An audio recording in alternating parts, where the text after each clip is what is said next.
No place to hide. Prologue.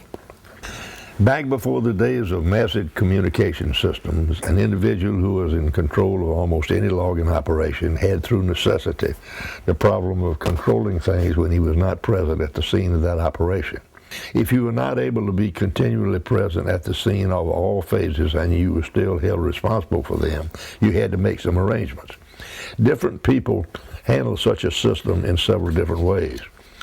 If the system involved the continuous action of many people and the person responsible for the success or failure of that operation could not be present in all the times, then that person had either to appoint several sub-chiefs or he had to make special arrangements. An individual who crops up repeatedly in these reminiscences, Haynes Huggins, logging boss of the Jackson Lumber Company, handled it by the use of mystery. The Jackson Lumber Company in Florala, Alabama, cut 30 million feet of lumber a year.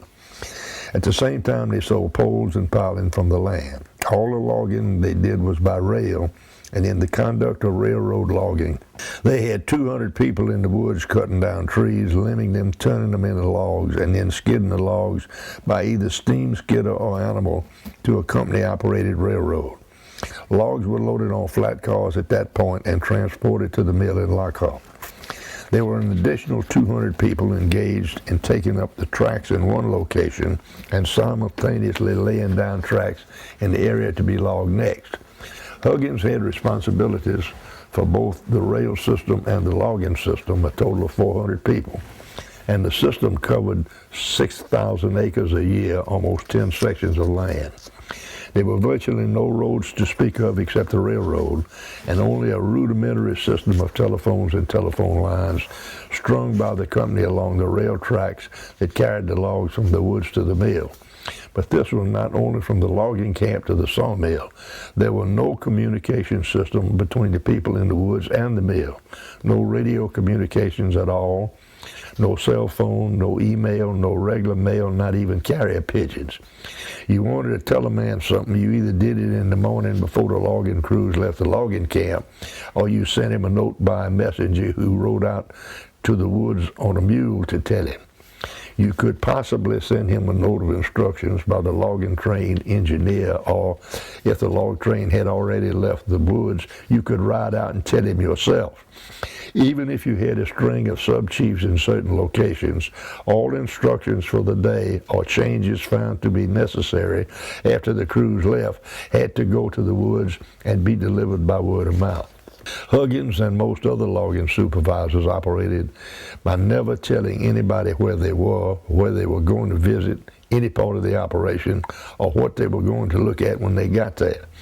The whole system of supervision was conducted on a surprise basis. When the boss came to visit the job, he came on horseback because there were almost no roads.